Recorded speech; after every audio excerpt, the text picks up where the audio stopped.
Like, hey, get all these white motherfuckers up out of here, man. The niggas in the building. Shut it down. A real niggas in this motherfucker. Can black people be racist? This seems like a simple question. Should give a simple answer. But as your ambassador, I am here to tell you, you're a biracial ambassador. I am here to tell you that it's not that simple. See, racism is not black and white. There are some gray areas, and we're going to get right into it. Can black people be racist? Guys, we should go check it out. Guys. They go. They not investigating nothing.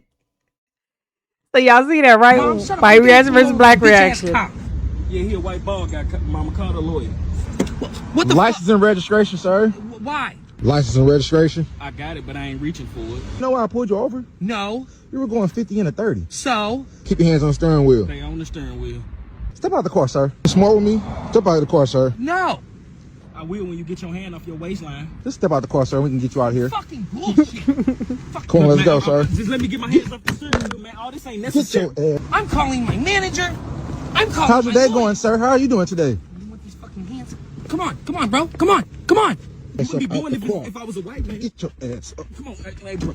Come on. This is wild. Man. You're gonna have your job by the morning. This is not acceptable. Sir, do you have your ID on you, sir? Have your job by the morning. Any drills in the pen? So what is the point of showing this?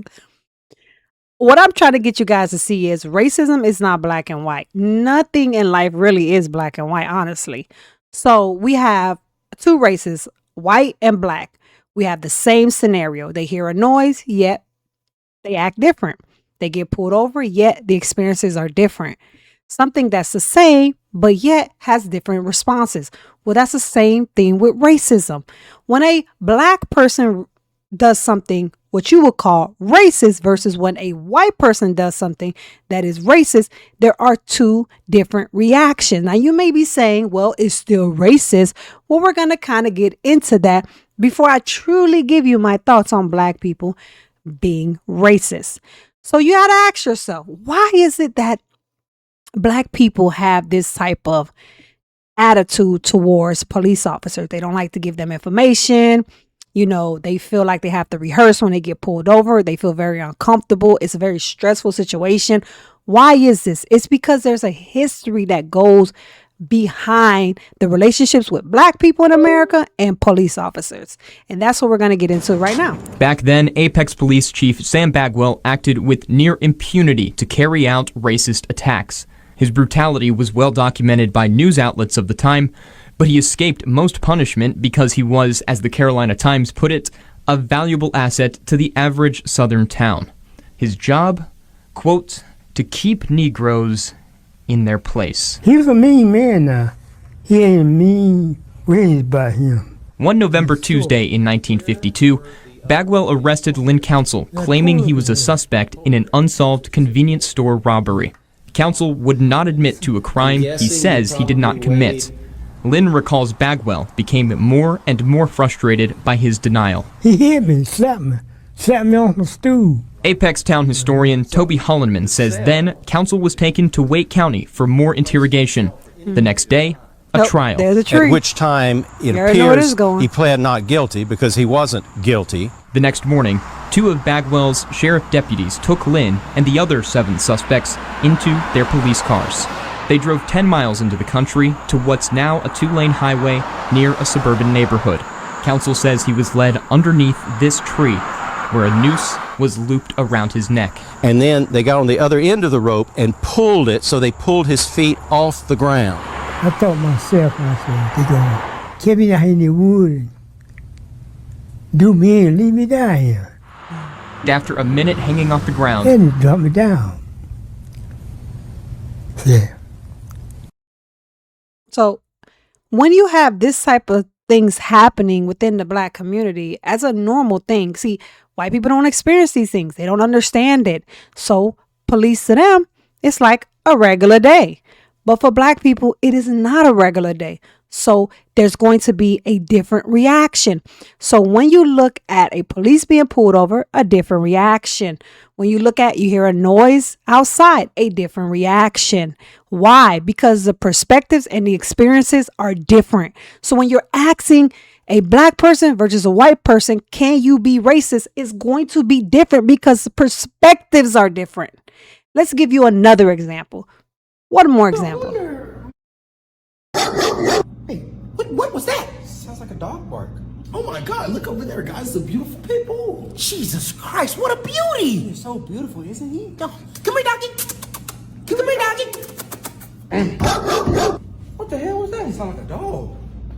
Oh shit, a pit bull. They go. Hey, buddy, where'd you come from? I'm playing with them dogs. Are you lost? Yeah, where's your owner? Let me pet him. He's a feisty one, isn't he? Okay. They're not playing, they out. Go. So you see, same situation, a stray dog. White people react one way, black people react another way. Now again, just for disclaimer, I'm not saying all white people and I'm not saying all black people, but for the majority of our experiences, this is usually how it goes. And that's why there's so much comedy around it, because it's actually happening. But why is it that black people are responding to a dog barking and coming their direction, but then white people respond a certain way when a dog is coming to their direction? Well, I'm here to tell you, it's the same thing as the idea of can a black person be racist or can a white person be racist? It's the same idea. The experiences are different, thus the perspective will be different. So when you're asking a black person, can you be racist?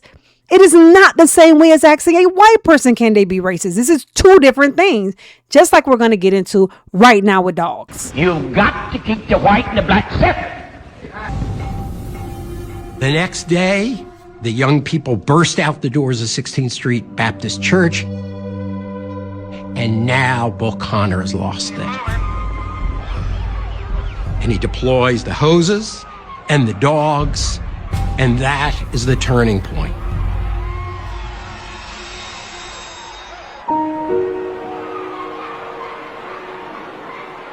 The hoses and the dogs. Y'all hear that? The dogs. Awful to see an adult hosed down or attacked by a dog or beaten with a baton. It's a completely different thing to see a 9-year-old hosed down, and really a 9-year-old who doesn't comprehend. That is a powerful message that gets sent out to the world, and it's one, unsurprisingly, that the world reacts to in horror, in shame, and in re-engagement with these movements. This is a history. Those images, they are seared into the nation's brain. Did you hear what they say? They're seared in the nation's brain. But see, white people, not all, but some of them feel, I didn't do it, so it's not me. But what you don't understand is these things are perpetually passed on. We pass them on to our children. Listen, look when this was. These people are still alive. Listen, when the police pull you over, be careful, okay? Why? Because someone pulled me out in the woods and tried to hang me. Oh, if you see a dog coming, don't play with them dogs. Them dogs don't play. Why? Because 9-year-olds was getting bit up by dogs because they were peacefully protesting for their rights. So see, these type of things are imprinted on people's minds, and then it is passed down. So when you ask a question like, can a black person be racist? It is not the same thing as asking a white person, can they be racist? The perspectives are totally different. You just can't use one definition, which just means discrimination. And that's it. That's not how this works. And the dog is an example. White people see a dog, he's friendly. Black people see a dog, fear, run, escape. Dogs have been used historically to attack black people during peaceful movements. They were used to track slaves down when they tried to escape.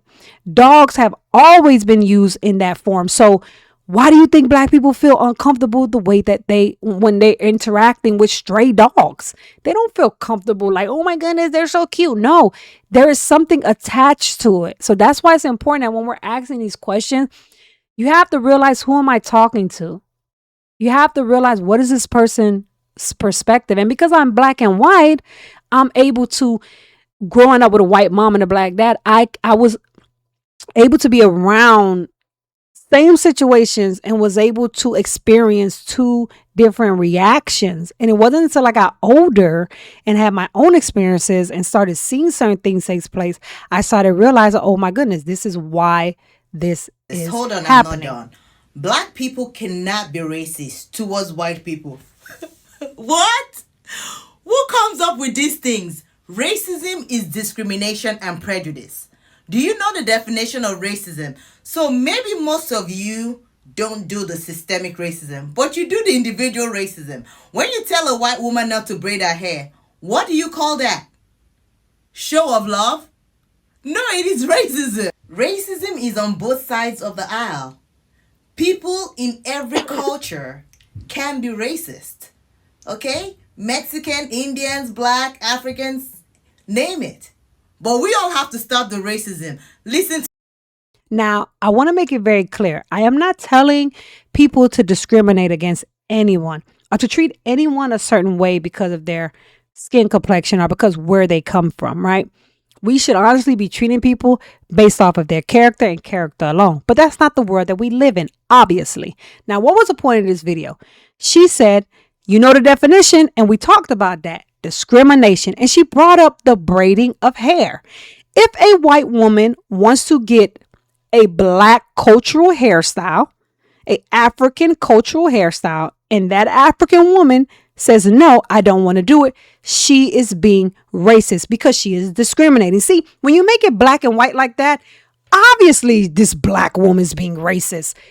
You're really not going to do this white woman's hair in an Afrocentric way because she's white. So because she's not black, she can't get it. Meanwhile, all those black women are running around wearing European hair. So the black women can wear the white girl's hair. But when the white girl wants to wear the black girl's hair, oh my goodness, we can't do it.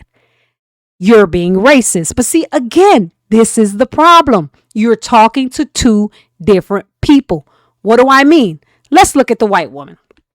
The white woman says the black woman is wearing white women hair. This isn't fair. This isn't right. But let's look at some history. Were black women not grown up to believe that their hair is ugly, their hair is short, they don't know how to take care of it? They used to put all type of chemical inside their hair, perms, to try to make it straight to look like the European girls. Inside stores, you only could get European white looking dolls because that's the standard of beauty. It was just years ago they started finally making black dolls, well, at least where you could buy them. They weren't accessible like that. It was always white dolls because that was the standard of beauty. So you program these black women and these black girls into believing their skin's not beautiful, their African features are not beautiful, their hair's not beautiful. If you want to be beautiful, you got to be light skinned, you got to have the straight hair. That is the true image of beauty. And then they adopt that because of self-hate. And then you try to flip it and say, well, if you can do it, why can't I do it? It's not the same thing. You see, white people, not all, but they have a history of stealing black people's culture. They're constantly stealing it and trying to flip it and make it their own. So if a black African woman says, I do not want to do your hair the way that my people do their hair because I don't want to participate in you trying to steal our culture like you stole everything else, I'm not okay with that. How does that make her a racist? That does not make her a racist. She has made a stance. She said, no, you guys have stolen enough from us. You guys constantly are taking from us. I don't want to be a part of this. How does that make her a racist? But if you listen to what the lady said I just played, and she just lays it out, then of course, yeah, it definitely sounds like she's being a racist. So let's look at a video real quick of what I'm talking about. What the history of white people constantly stealing from black people. This is a small example of that taking place. A very small example. Years old, and a white singer stole her entire act, then sued when someone else profited from it. Chicago, 1920s. Baby Esther Jones. By age 6, she's performing at the Cotton Club during the Harlem Renaissance. Her signature? Scatting boo boo boo and doo doo doo in a baby voice. In 1928, white singer Helen Kane sees Esther's act at the Everglades Club. Weeks later, Kane debuts her own version, Boop Boop a Doop, and becomes a national sensation. 1930. As usual. Max Fleischer creates Betty Boop. 1932. Kane files a $250,000 lawsuit claiming they stole her style. The irony? Interesting. Fleischer's defense shows film of Esther performing, proving Kane had stolen from this black child first. Judge rules in Fleischer's favor. Kane walks away with nothing. But neither does Esther. Not a penny. Not even acknowledgement. The Chicago Defender called her the highest-paid child artist in the world, at 11, earning $750 a week in Europe, performing for royalty. By age 16, her career was over. Baby Esther Jones died in 1984. For 90 years, Betty Boop's origins were whitewashed. It's time we said her name. So, how many of you guys knew that Betty Boop was black? Didn't know that, did you? A lot of you guys didn't know that, right? So, when you are talking to someone who understands that their language have been stolen from their religion have been stolen from them, their identity has been stolen from them, they were pulled away from their land, they were told they were ugly, they were told they were not the beauty of standard, right? And then anything they do and touch is taken away from them. And now they say, I don't want you doing this because I know how you guys move. How could you then say it's racist? This is the problem with looking at something black and white and not realizing there is gray in the middle. And if you do not know your history and you don't understand people's perspective and experiences, you sound ignorant, very, very ignorant. One of the most tiring things about being black is watching black people act as if they can't be racist because they have redefined racism to exclude themselves. And this is something that's like new to the last 15 years or so. I'm 34. I grew up understanding that racism could happen to anyone because racism was just a discriminatory or prejudiced practice because of someone's skin color, because of their race. Today, we have people walking around yelling racial slurs and then saying after it, well, I can't be racist because I'm black. No, you're a fucking idiot. You're a racist idiot at that. You are allowing yourself to definitionally exclude yourself from the bigotry you claim you don't like because you don't systemically have power. Ironically, people who talk like this don't realize that redefining the word racism has given them power. The power to be openly fucking racist and have nobody say boo.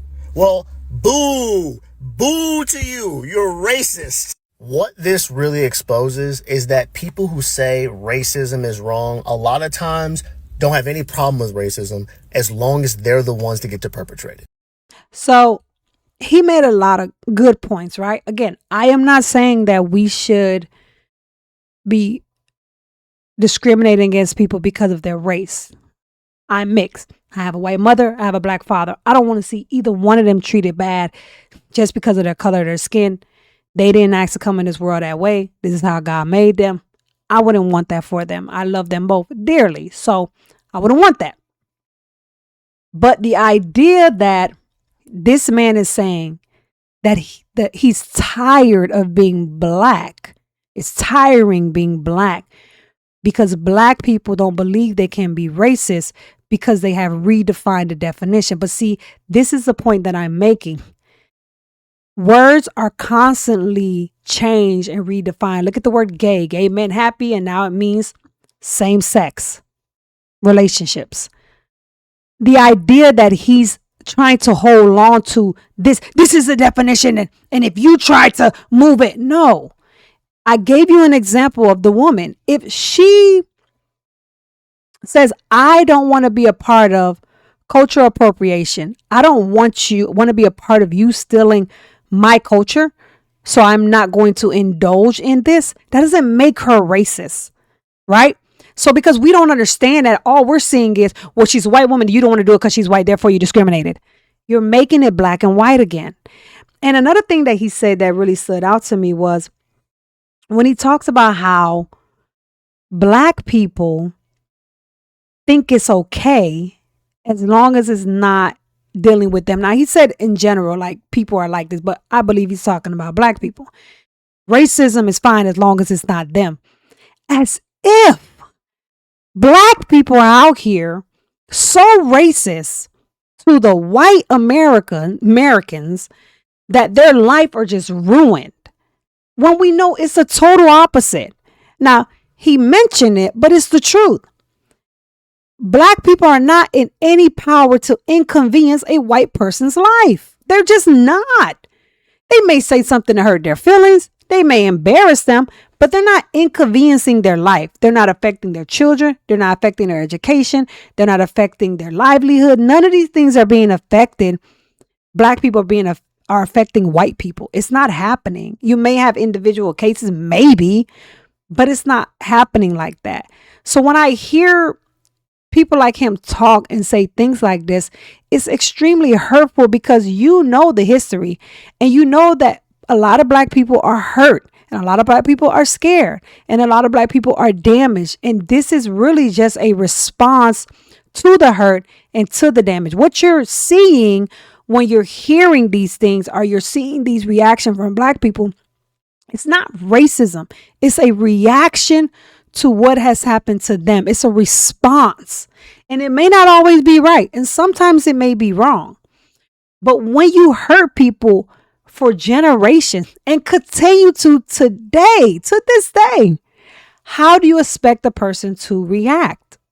If you define racism as the ability to wield power, institutional power, structurally over another race, then yeah, black people can't be racist. We're not institutionally empowered in the same way as white people. And I'm not talking about individual black. I'm not talking about Obama or Eric Holder or Loretta Lynch. I'm talking about institutionally the ability. White norms define our reality. When you go into the store and buy a flesh-colored Band-Aid and it's peach, that's reflective of the fact that white norms govern what we say the normal body looks like. That's why dolls and toys and models and TV hosts tend to look a certain way. So you see, when you're asking him, can a black person be racist? Immediately, racism to him is education, livelihood, programming with the dolls, a beauty standard. That's what racism is to him. So when you're asking someone like that, can you be racist? In his mind, he's like, what are you talking about? How? We don't control that stuff. How is it even possible? How? And what we're doing is we're trying to downplay that and say, no, just look at the definition, and the definition says so, therefore you can, and move on. Technically, yes. Anybody can be racist, duh. But if you were to downplay people's experiences and act like this stuff is not destroying people, then you're wrong, because you just want to prove a point so bad that, yes, you can't be racist and we're being discriminated against too. So stop acting like that. You called me a crackerjack and that's not right. Meanwhile, we got some really serious things still happening within the black community today. But you upset about being called a name, or that you can't say a name, right? Black people cannot be racist, because racism is a power structure, and you have to have power to be able to make somebody suffer because of the color of their skin, which black people can't. So, first of all, bitch, read. You racist, bro? I can't be racist. It's impossible for me to be racist. Because some had to be said. In order to be racist, you have to be like, hey, man, ain't no way in the world me as a black man can go anywhere with some white motherfuckers be like, hey, get all these white motherfuckers up out of here, man. The niggas in the building. Shut it down. A real niggas in this motherfucker. I want all these crackers up out this bitch right the fuck now. God damn it. Right. There you go. So you see, when you're talking to someone with these type of experiences and understanding, remember, they don't even look at dogs the same. They don't even look at getting pulled over the same. They don't even look at hearing a noise the same. And somehow you think you could just walk up to a black person. You could be racist, right? And you think you're going to get the same response. That's not how life works. It doesn't work that way. I try to help people get a picture of what I mean by racism. So tell me how it is. I'm going to, first category is white racism, then we'll deal with black racism. So white racism. Tell me the ways in which white racism adversely impacts the lives of black people. Just what are the ways that white racism can adversely impact the lives of black people as a group? What are some of those ways? I'm sorry? Power, but how is that defined specifically? Education, okay. I'm sorry? Economically, employment? Yep. What else? Housing? What else? Yep. Policing? Why are we here today? Healthcare? Okay. Now, we could actually kind of grow that list. Now we're going to move over to black racism. Tell me the ways in which black racism adversely impacts the lives of white people as an entire group. Thank you. The reason why you become silent, there's one that always comes up, and that's fear. White people are afraid of black people. They are afraid of us. And it's a very interesting thing because black people know it. We know white people are afraid, but you have to start getting into the psychology. What are you afraid of? Why are you afraid? But it's an interesting dynamic. Now, also you see the difference in what racism is, do you not? Racism implies you have not just prejudice, but the power to do something with that prejudice. Now, I don't like you, not only that, but I'm going to control whether you can get, you know, I may say I hate you. I hate white people. I hate them. It's not going to change you getting that, you know, loan when you go to the bank. I can hate you all the way to the bank. Not going to change. You see, so it's not just, all they're looking at is the definition. Discrimination based on race. But what comes with that, right? We're just cutting it off right there. We're not looking at experiences. We're not looking at history. We're not looking at the effects of this thing. And that's the dangerous part. So if you really want to reach people, this is what is the point of this? What is the point of this? Can black people be racist? By me being biracial, black and white, my goal is to create an environment where we don't have to have this type of tension. But in order for this to happen, it's important that we see each other's perspective.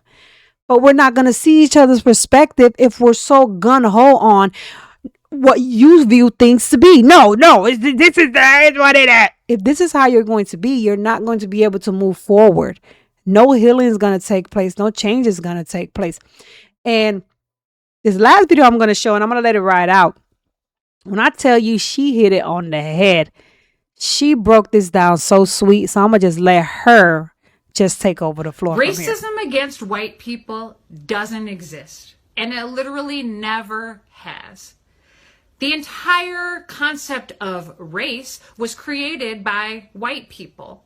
When you begin to study the historical facts, you understand that this entire system of racism is white supremacy. It only goes in one direction. There's never been racism against white people. White Europeans created this idea of black as a way to dehumanize Africans, to subjugate them, to degrade them. Black meant less than human. It meant inferior. And then after they had that idea of black, they came up with this idea that they were, by contrast, white, which meant superior, more moral. That's what those words meant. That is why they were created, was so that white people could justify the entire system of slavery of Africans, so that they could have a justification for why the children of African slaves would also be slaves, why they would be born into slavery. It was because they dehumanized them with this concept of race. That's what racism is. It's always been that. It has always been white supremacy. And the thing is that our society, our government, never made things right, never leveled the playing field. So it's really never changed. Our society continued to produce racial inequality. It's what we've always done. The status quo of our society is white supremacy. It is racism, which is systemic. Systemic racism is racism. That's why there is no racism against white people. The idea is just utterly absurd. And what white people need to understand is that if there are people of color who are frustrated with white people, who are resentful and maybe distrusting of white people's motives, skeptical of white people, there's a reason for that. Exactly. The reason is racism. The reason is white supremacy. Those people of color are merely reacting to racism. They're reacting to their entire lifetime's worth of experiences of enduring racism, racial oppression, as well as the lifetimes of their parents, their grandparents, their entire family. We cannot think that someone being mean to us as a white person, someone, being distrusting of us or having an attitude with us or making a statement about white people, we can't pretend as though that's the same thing as what people of color deal with, because it's just not. Well, I hope you guys enjoyed today's conversation. The point of this was not to attack one group or the other. The point of it was to hopefully enlighten you to see a different perspective, and then hopefully we can make a difference each and every day in this world.